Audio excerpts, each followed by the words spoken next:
اور اس طرح قاضی صاحب جو ہیں وہ اکیلے اس میں مجرم بن گئے. ان کو مجرم کس نے بنایا؟ جنہوں نے تحریک چلائی، ان کے خلاف مہم چلائی، وہ نہیں. اس غلط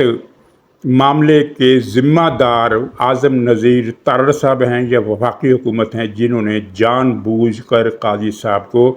ایک یعنی ان کے بھیڑیوں کے حصار میں پھینک دیا اور خود خاموش رہے. اور اب جب معاملہ دوسری طرف جا رہا ہے تو پھر انہوں نے پلٹا کھایا اور وہ حقیقت بیان کر دی جو اجلاس میں طے ہوئی تھی کہ مخالفت کی تھی قاضی فائز عیسیٰ نے اور حمایت کی تھی ان لوگوں نے جنہوں نے اب یہ فیصلہ دیا. پلٹا کھانے سے مراد یہ ہے کہ اب اعظم نذیر تارڑ صاحب کو پتہ چل گیا ہے کہ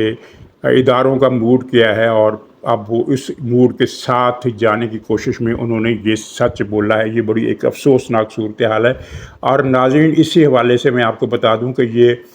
پی ٹی آئی کے لوگ جھوٹ بولنے میں کتنے مشاق ہیں اور کتنے کاریگر ہیں. وہ جو جسٹس انور الحق صاحب کا جو پبلک ریلیشن آفیسر ہے غیر اعلانیہ حسنات ملک، اس نے یہ خبر بریک کی تھی کہ آخری اجلاس میں جب یہ مخصوص سیٹوں پر جب بات نہیں چل رہی تھی تو پھر 2-3 دن مزید اجلاس ہوتے رہے، تو آخری اجلاس میں جسٹس قاضی فائز عیسیٰ اتنے غصے میں تھے کہ ان کی وہ چیخ چیخ کر بول رہے تھے اور ان کی آواز سپریم کورٹ کے دروازے کے اندر سے باہر آ رہی تھی. یہ ایک سفید جھوٹ تھا جو منصوبے کے تحت بولا گیا، اور اب پتہ چلا ہے کہ وہ جو چیختی ہوئی آواز تھی وہ ان کی نہیں تھی، وہ جسٹس منیب اختر کی تھی. اور قصہ کچھ یوں تھا کہ شروع میں جب 5 رکنی بینچ بنانے کی بات ہوئی تو کسی نے کہہ دیا کہ چونکہ منیب صاحب اپنا ذہن واضح کر چکے ہیں، وہ پہلے رائے دے چکے ہیں، اس لیے وہ اس بینچ میں نہ بیٹھیں. بعد میں تو خیر فل کورٹ بن گئی نا، یہ سوال ہی ختم ہو گیا. تو اس پر وہ ایک دم مشتعل ہوئے، فلیئر اپ ہوئے، اور انہوں نے ایسا چیخ چیخ کر ایسی باتیں کی جو کہ ناقابل بیان ہیں. تو یہ چیخنے کی آواز ان کی تھی، اور نہ جاننے والے تو اس وقت بھی حیران ہوئے تھے کہ قاضی صاحب کی عادت ہی نہیں ہے چیخ چیخ کر بولنے کی. ایک تو ان کی آواز ہی، اس کا جو خرج ہے آواز کا جو والیوم ہے وہ اتنا موٹا نہیں ہے کہ وہ اتنا چیخ چیخ کر بول سکے. وہ زیادہ بولتے ہیں لیکن چیخ چیخ کر نہیں بولتے. ان کی آواز ہمیشہ مدھم ہوتی ہے، اور کئی مرتبہ تو اسپیکر کے باوجود وہ وکیل کو پوچھنا پڑتا ہے کہ سوری آپ نے کیا فرمایا. اس طرح کی بات بھی ہم نے دیکھی. تو یہ جھوٹ دیکھے کیسے گھڑا گیا کہ جو چیخم دھاڑ، جو غل گپاڑا جسٹس منیب نے کیا تھا وہ جسٹس قاضی فائز عیسیٰ کے سر منڈ دیا گیا. اب حکومت مجھے لگتا ہے کہ ان پر اعتبار کرنے کے لیے تیار نہیں ہے، اور ان پانچوں میں ایک خلبلی سی ہے، ایک افراتفری سی ہے، ایک پینک سا ہے، اور ایک ان میں سے صاحب جا رہے ہیں امریکہ. وہ امریکہ جا کر کیا کریں گے؟ بظاہر تو کوئی عمران خان کی لابینگ کا کام ہے، وہاں کوئی فنکشن ہے انسانی حقوق کا جس میں ظاہر ہے یہ عمران خان کے لیے کوئی گریہ کریں گے،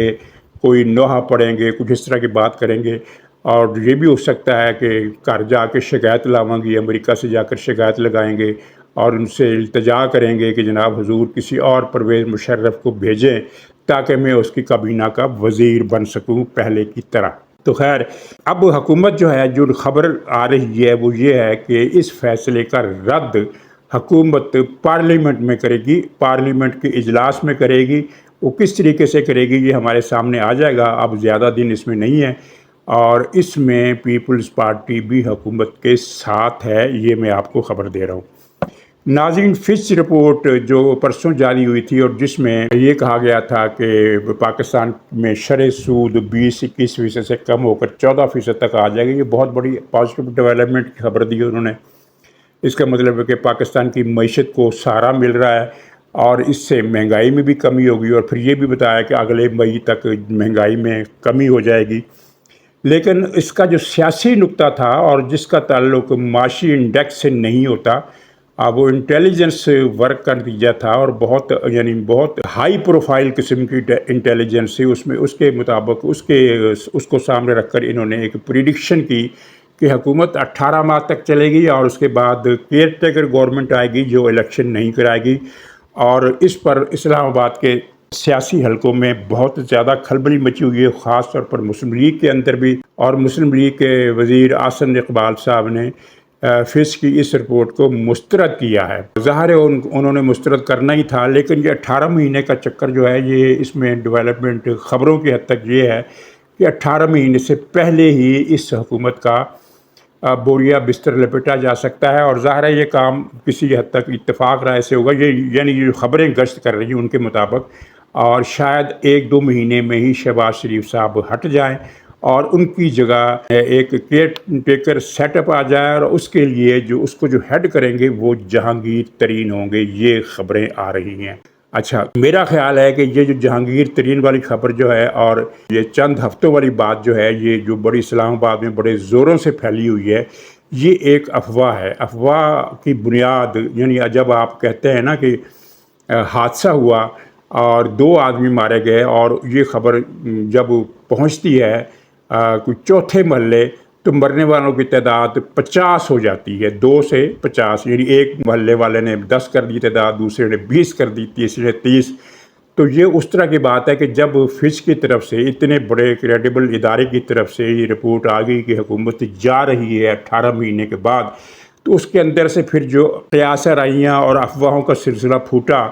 تو اس میں پھر یہ بات انہوں نے کر دی کہ تبدیلی 1-2 ہفتوں تک آ سکتی ہے، 3-4 ہفتوں تک آ سکتی ہے، اور اس میں جہانگیر ترین وزیر اعظم ہوں گے۔ لیکن ایک اس میں تیسری رپورٹ بھی آئی ہے جس میں کچھ وزن محسوس ہوتا ہے، وہ یہ ہے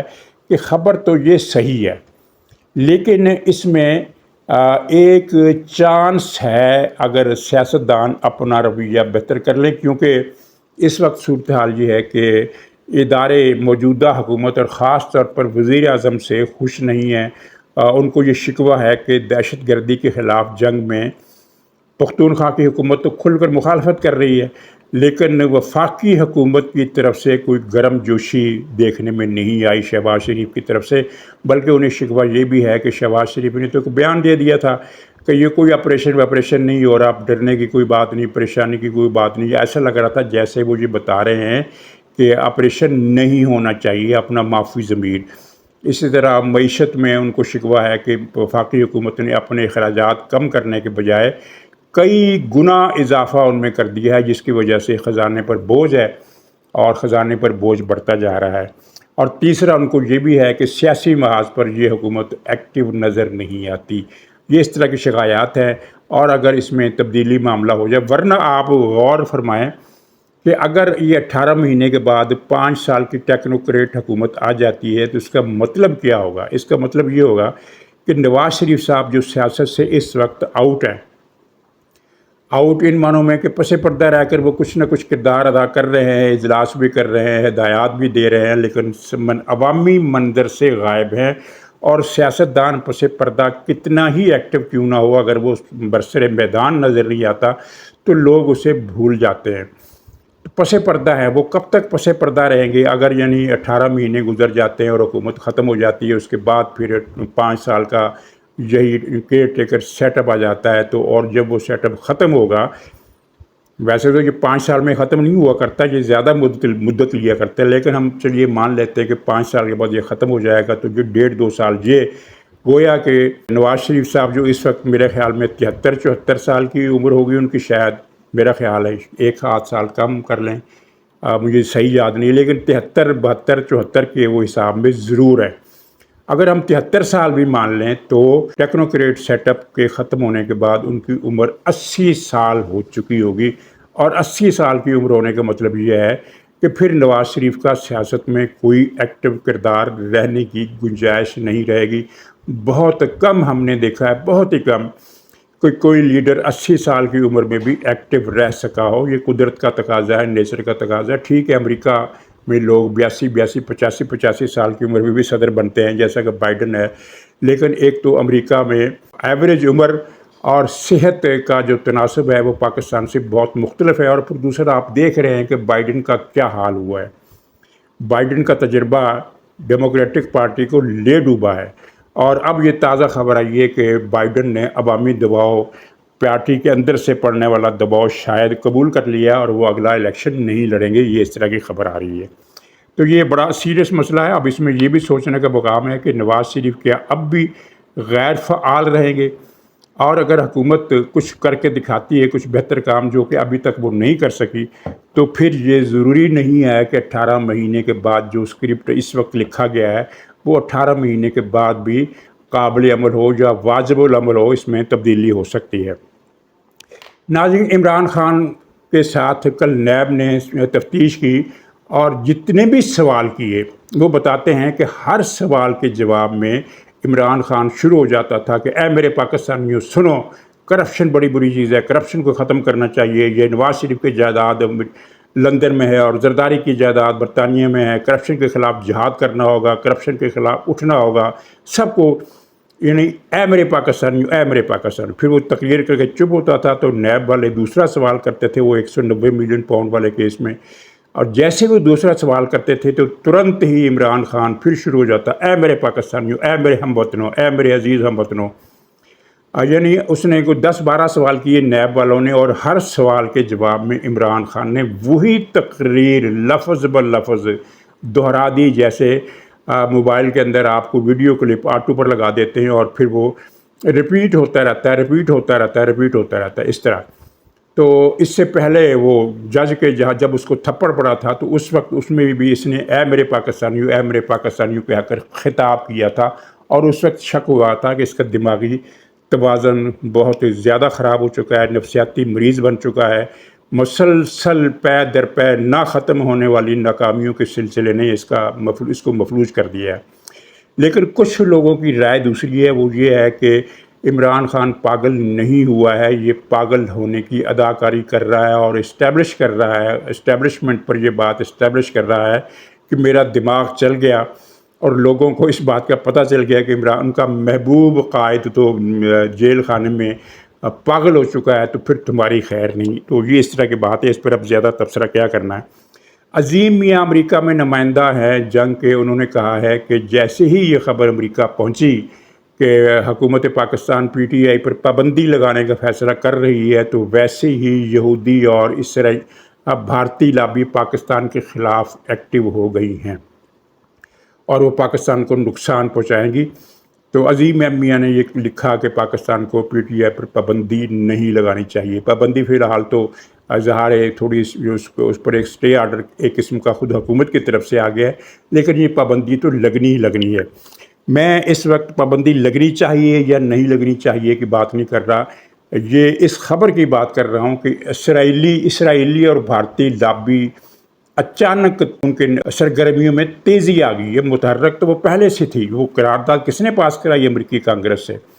اور اب وہ برطانیہ میں بھی یہ ایک فنکشن ہو رہا ہے جس میں پاکستان کے خلاف تقریریں ہوں گی، اور اس کا بندوبست بھی ایک یہودی تنظیم نے کیا ہے، یہودی این جی او نے کیا ہے، جس کی کوارڈینیشن زلفی بخاری کے پاس ہے۔ تو حکومت اس بات کو بھی پبلک کے سامنے پیش کرنے میں ناکام رہی ہے کہ اب دنیا بھر میں امریکہ ہو، برطانیہ ہو، یورپ ہو، اقوام متحدہ ہو، اسرائیل اور بھارت کی لابیاں عمران خان کو بچانے کے لیے اپنی سرگرمیوں میں اضافہ کر چکی ہیں، ان کی تشویش میں اضافہ ہو گیا ہے۔ حکومت اس خبر کو، باقی جو لوگ جانتے ہیں ان کو پتہ ہے کہ عمران خان کن کا آدمی ہے، لیکن حکومت ایسی خبروں کو بھی کیش نہیں کرا رہی، ان کو پروجیکشن نہیں دے رہی۔ وہ عمران خان کا ایک بڑا زیڈ گریڈ کا چمچہ ہے، صدیق اظہر اس کا نام ہے، کیا ہے، اظہر صدیق، یہ صدیق اظہر، وہ جھوٹوں کے پرائمری اسکول کا ہیڈ ماسٹر اس کو کہا جاتا تھا۔ پرائمری اسکول کا اس لیے کہ اس میں اس سے بڑے بڑے سینئر جھوٹوں کی پی ٹی آئی میں فوج در فوج موجودگی ہے، تو اس بیچارے کی اتنی کچھ زیادہ اوقات نہیں ہے جھوٹوں کے اس جھمگٹے میں، لیکن یہ پرائمری اسکول کی سطح کا جھوٹا ہے۔ تو اس جھوٹوں کے پرائمری اسکول کے ہیڈ ماسٹر نے تردید کی ہے اور کہا ہے کہ عدالتی کارروائی میں عمران خان کو تھپڑ نہیں پڑا، لیکن حقیقت یہ ہے کہ تھپڑ پڑا ہے۔ ہاں، یہ بات صحیح ہے کہ جو چپیڑے پڑنے والی بات ہے وہ غلط ہے، چپیڑے نہیں، صرف ایک تھپڑ پڑا، اور اس کو یہ بھی کہا گیا کہ بکواس بند کرو۔ اس کی تردید کرے نا، ذرا پریس کانفرنس میں آ کر تردید کرے، تو پھر کوئی کہیں نہ کہیں سے اس بات کی پھر جواب بھی آ جائے گا کہ ایک تو